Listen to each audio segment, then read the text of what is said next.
सखी सैया तो बहुते कमात हैं, महंगाई डाइन खाए जाते हैं। पीपल लाइफ का एक गाना है कि महंगाई डाइन खाए जाते हैं। तो उसी तरह से जो हम पैसा कमाते हैं ना मित्रों, जो पैसा रखते हैं, बचत करते हैं, महंगाई जो डाइन है ना, उस पैसे की वैल्यू को लगातार खाई जाती है। तो जैसे फॉर एग्जांपल के तौर पर यदि हम एक एग्जांपल ले कि आप आज मान लीजिए, मन चाहता है कि हमारा बच्चा जो है 5 साल का है और आज के डेट में बीटेक, चाहे किसी भी एक बड़ी प्रोफेशनल शिक्षा, चाहे एमबीए हो गया, एमसीए हो गया, कोई अब ले लेते हैं किसी भी प्रोफेशनल शिक्षा की, मन चाहता है कि प्रोफेशनल शिक्षा की जो खर्च है वो 5 लाख रुपया है। तो हम क्या करते हैं कि 5 लाख रुपया कमा करके अपने एक जगह कहीं अलमारी में कहीं सुरक्षित रख देते हैं और ये सोचते हैं कि जब हमारा बेटा 17-18 साल का हो जाएगा या 20 साल का हो जाएगा तो इस पैसे से मैं उस बीटेक का फीस पे कर दूंगा और हमारा बच्चा पढ़ लेगा। तो भ्रम में है, तो मुगालते में है। क्यों मुगालते में है? क्योंकि महंगाई डायन खाए जाते हैं। महंगाई जो है, जो महंगाई की दर होती है, वो महंगाई हमारे पैसे की वैल्यू को लगातार कम करते जाती है। फीस में लगातार बढ़ोतरी होती जाती है। उसकी तुलना में हमारा जो बचत किया हुआ पैसा होता है ना, वो स्टेबल रहता है, वो घटता बढ़ता नहीं है। इसलिए पैसे की वैल्यू को महंगाई के अनुसार मीट करने के लिए, उसको मेंटेन करने के लिए उसे इन्वेस्टमेंट करना पड़ता है। और इन्वेस्टमेंट करना पड़ता है, और कहाँ इन्वेस्टमेंट करें? जहाँ पर जो इन्फ्लेशन रेट है, जो महंगाई की दर है, उसको बीट करें। तो नॉर्मल तब महंगाई की दर बात करें तो जैसे खान पान की वस्तुओं की बात करें, उसमें महंगाई दर 5-6% के आसपास चलती है। तो हम पैसे को एफडी में लगाए तो खान पान के स्तर को मेंटेन कर सकते हैं। अब आते हैं उसके ऊपर शिक्षा वगैरह के ऊपर। शिक्षा ऊपर का जो खर्च होता है, आप देखेंगे दिन दूनी रात चौगुनी बढ़ रहा है। यानी यहाँ पर जो इन्फ्लेशन रेट है ना, मोर देन 10% के आसपास चलता है। यानी हमारे पैसे को 10% की अधिक दर से बढ़ाना पड़ेगा। यदि आप जाएंगे मेडिकल एक्सपेंसेस, घूमने फिरने में, तो कई ऐसे क्षेत्र हैं जहाँ पर मुद्रास्फीति की दर लगभग 15% से अधिक है। यानी उस सेक्टर में, उस पर्टिकुलर सेक्टर में जो कीमतें हैं वो 15% की दर से तेजी से बढ़ रही है। तो उस खर्चों को मेंटेन करने के लिए आपको ऐसे जगह निवेश करना पड़ेगा जहां हमारा पैसा भी 15% की दर से तेजी से बढ़े। यदि नहीं बढ़ता है तो हम नुकसान की स्थिति में होते हैं। तो हमें सतर्क होना है और उसके लिए, इन्वेस्टमेंट के लिए, जो परंपरागत निवेश साधन जितने हैं, आपका एफडी, एनएससी, पीपीएफ, जीपीएफ, इससे उसको मीट नहीं कर सकते हैं।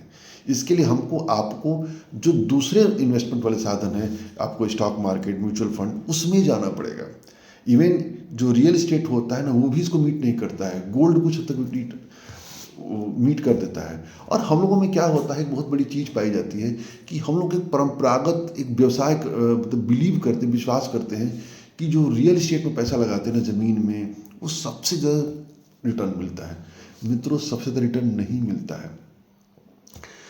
जो ज़मीन में पैसा लगाने के बाद जो रिटर्न मिलता है ना, उसमें ज़्यादा रिटर्न इसलिए मिलता है क्योंकि उसमें हम ज़्यादा पैसा लगाते हैं। जैसे आज कोई भी आप प्लॉट या मकान लेने जाइए तो कम से कम 20 लाख 25 लाख से नीचे तो लगाना नहीं पड़ेगा। तो पहला काम हुआ, पैसा ह्यूज लगा। 10 साल बाद 12 साल बाद बेचते हैं तो हम चाहते हैं कि 3 गुना 4 गुना मिलता है। तो लगता है कि 10 लाख का हमको 30 लाख मिला, और यार कितना ज़्यादा मिल रहा है। यदि आप उसको मैथमेटिक्स फार्मूले पर साबित करेंगे कि कितना रिटर्न है, आरओआई कितना है, इंटरेस्ट उस पर कितना आ रहा है, तो मुश्किल 7-8% बनेगा, 7-8% बनेगा। तो जो रिसर्च, जो पैसा हम रियल एस्टेट में लगाते हैं, ज़मीन में, मकान में, यदि वही पैसा म्यूचुअल फंड में या स्टॉक मार्केट में लगाएं, नंबर एक चीज़। दूसरी चीज़ कि जितना रिसर्च हम ज़मीन में पैसा लगाने से पहले करते हैं, उतना रिसर्च हम स्टॉक मार्केट के करें। कंपनी कैसी है, कंपनी क्या करती है, कंपनी का मैनेजमेंट कैसा है, बिजनेस कैसा है, यानी उस सब चीज़ों को रिसर्च करें। यदि वही रिसर्च यहाँ करते हैं, रिसर्च के बाद सौदे करते हैं, इसके उपरांत जो धैर्य वहाँ रखते हैं, वही धैर्य यदि यहाँ रखें तो कई गुना रिटर्न मिलता है। धैर्य मतलब क्या है कि जैसे भी ज़मीन हम खरीदते हैं आज की डेट में, तो ऐसा तो है नहीं कि कल हम जा करके भाव पता करने लगते हैं कि कितना बढ़ा, नहीं पता करते ना। 1 साल बाद भी पता नहीं करते हैं। एक तो हम लोग में स्टॉक मार्केट में क्या होता है ना, कि फाइनेंस में क्या होता है, शेयर बाजार वगैरह में, कि जैसे पैसा लगाते हैं ना, दूसरे दिन से वो निफ्टी एनएससी देखने लगते हैं, अरे इतना घट गया, उतना घट गया, उतना बढ़ गया। यदि आप देखेंगे तो कुछ नहीं होगा। कॉफ़ी कैन इन्वेस्टिंग का एक फॉर्मूला है कि पैसे को लगाइए। कॉफ़ी कैन इन्वेस्टिंग यदि पढ़ेंगे आप तो यूनाइटेड स्टेट में फॉर्मूला चलता था कि वहाँ पर क्रिसमस के समय लोग गिफ्ट करते थे, तो जो गिफ्ट आता था उसको कॉफ़ी की केन में बंद करके रख देते थे और जब ज़रूरत होती थी तब खोलते थे। तो उसी तरह से यदि आप अच्छे स्टॉक्स, अच्छे म्यूचुअल फंड्स, SIP जो भी हो आपके समझ में आ रहा है, यदि आप उसको लगा करके छोड़ देते हैं, जब ज़रूरत होती है तब खोलते हैं, तो आपको जो रिटर्न मिलेगा, ह्यूज रिटर्न मिलेगा, आप कल्पना नहीं कर सकते हैं। यहाँ पर मित्रों म्यूचुअल फंड में 10 सालों में 5 गुना 6 गुना होना साधारण सी बात होती है।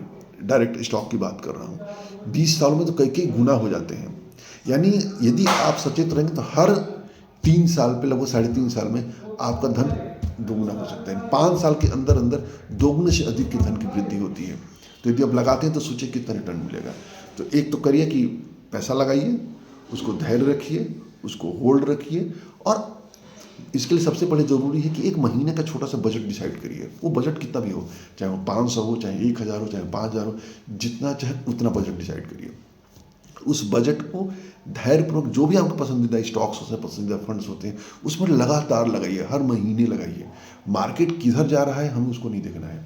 मार्केट घटी, मार्केट बढ़ी, US मार्केट कहाँ गया, क्रिप्टो कहाँ गया, गोल्ड कहाँ गया, यूक्रेन कहाँ चला गया, यूक्रेन का संकट कहाँ चला गया, ईरान कहाँ चला गया, इजराइल कहाँ चला, कुछ मत करिए। हम शांतिपूर्वक अपने इन्वेस्टमेंट को जारी रखिए, और समयानुसार जैसे जैसे इनकम की बढ़ोतरी होती है, हमें निवेश की गई मात्रा में भी बढ़ोतरी करना है।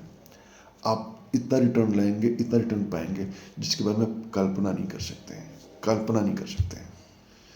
तो देखिए, आप किसी भी कंपनी को देखिए, सबसे शुरुआत इसकी, यदि कंपनी नहीं जानते, शुरुआत अपने घर से करिए। जो जो प्रोडक्ट यूज करते हैं वो भी देखिए, पेंट कौन सा लगा है, बल्ब किसका है, किस बैंक में खाता है, गाड़ी कौन सा चलाते हैं, जूता किस कंपनी का पहनते हैं, T-शर्ट किस कंपनी का पहनते हैं, अंडरवियर बनियान किस कंपनी का पहनते हैं। मतलब ये ऐसे है ना कि आप विश्वसनीय है, विश्वसनीय कंपनी है, कभी बिजनेस डाउन नहीं जाएगा, बहुत ज़बरदस्त मिलेगा। जय हिंद, जय भारत।